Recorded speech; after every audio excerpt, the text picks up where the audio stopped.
Welcome back to the Angry Man Podcast with Jason and Greg. Jay, this is one that I definitely want to discuss. Haven't had the opportunity to talk women's boxing in quite some time, and I do want to talk a little bit about it. Now, we had an historic fight this past weekend between Amanda Serrano and Katie Taylor, where Katie Taylor was victorious in an all-action fight that really got the attention of a lot of sports fans because it was on a platform that gave these two women the opportunity to showcase the skill set that women's boxing has. And I think that was critically important for the sport. So I commend them. I was very happy for them. I heard they got paid extremely well. And, I think they built their fan base. Well, of course, because all of a sudden these two women are getting a level of shine that this individual is not. She's going to step in and start to make comments about it, and this has been the history of this young lady as far as I'm concerned, and that is Claressa Shields. Claressa Shields, and this is my estimation. You could say you feel differently, but she always has something negative to say about other women when those women are being showcased, and that's my opinion. That's what I've seen from her. That's what she's demonstrated in my personal opinion. After that fight, she said some things that were I would deem to be not necessarily favorable. I would say they were more negative towards Amanda Serrano. Prior to that, I've heard some statements that she's made about Amanda Serrano that were not favorable. She's made statements in regards to Baumgardner, where all Baumgardner wanted to do was fight her, and then all of a sudden it got really, really personal with Claressa Shields. And then, of course, there's been this latest interaction between her and Cameron, where essentially Cameron was stating that the Serrano-Katie Taylor fight had reached homes of roughly 50 million. And, Claressa's talking about they're rewriting history. She did 2 million views. These ladies only did 1.5, and that they were basically aided by Mike Tyson and Jake Paul.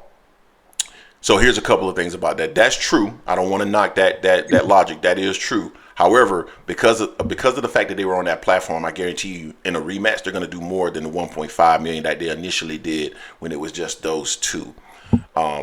There is always something negative that this young lady has to say about other women. And what I've processed as it relates to Claressa Shields, Jay, is that, the people that are happy for you, Jay, as long as you are beneath them, right?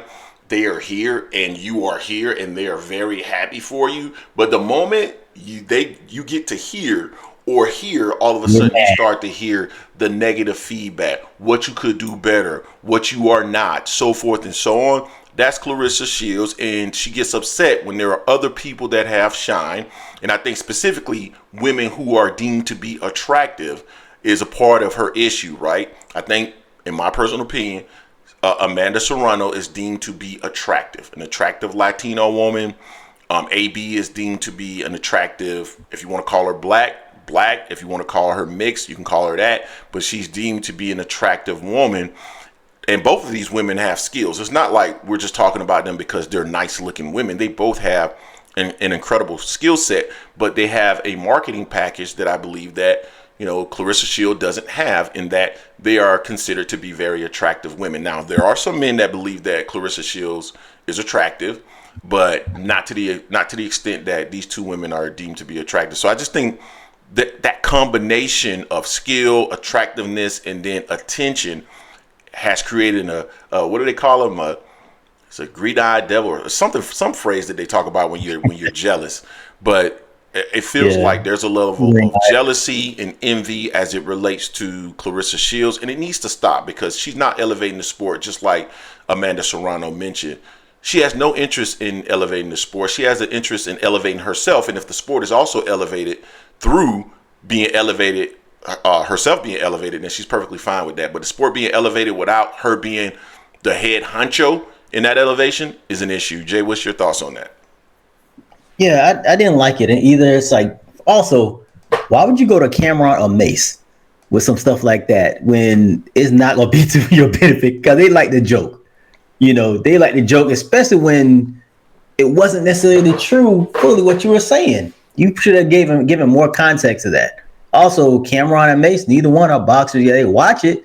They're public figures and everything, but they're not going to go and take a deep dive. Well, actually, what she meant was she had the highest of women headline being a main event, not a co-main. Being the main event, she had the highest. She ain't saying all that we're gonna put out there. Cameron gonna go for the jokes. It's funny. There's some truth in both what they said, but she just needs to chill on that. Why not? Why even come out there like that? But like you ladies did a great thing. I'm glad to see that you put women's boxing in a good light. It's gonna help me in my next fight. Now that's what it should do. It should help me in my next fight. Jay, if that was Claressa Shields on that undercard and she had just gotten, what did the two women get paid? They got paid nicely. Has she gone away and walked away with that type of bag and got that level of exposure and was in a fight that stole the show that night, she'd be bragging about that. Oh, all day. She was asking about getting on the show at one point too. So I'm like, look, Claressa, you're probably the GOAT, as you call yourself, the greatest woman of all time, boxing. You probably are. You have the skills. We know that. But you coming out, one minute you want to do women empowerment, next minute you want to tear AB down. Next thing you want to tear Amanda Serrano down. Stuff like that. I'm just like, it's one thing if you want to fight them, that's cool. We know you're not going to fight AB. We know you're going to fight Amanda because they're too light for you. The issue with you and AB, you said you go down to 147. AB called you out on that. Then you started moving the goalposts. You got mad at AB. AB had kept it strictly boxing at first.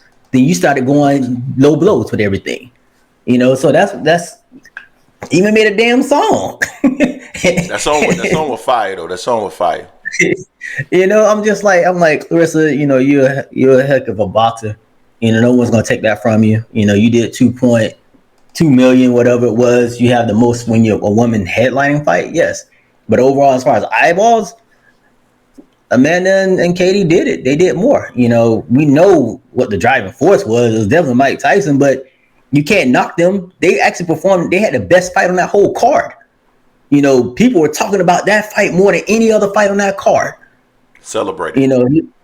Celebrating about it, how great it was and everything. And they want to see more. So you should use that to catapult. Like, okay, y'all did that. Great job. I want to outdo that next. I want to outdo that. Be like that instead of hating on that and then get mad at people clowning you because of Cameron. You put it out there. You reached out to him and gave him the information to put it out there. And now you looking like you looking with that. Just get back in the ring and just handle your business, girl. You got the talent. Get back in the ring, handle your business, and just talk about that. But you guys, let us know what you think. Feels like some jealousy and envy to me. Maybe you all feel differently. Let us know what you think in the comment section. Don't forget to hate, like, comment, and subscribe. This is the Angry Man Podcast, AM Sports Media, and we are out.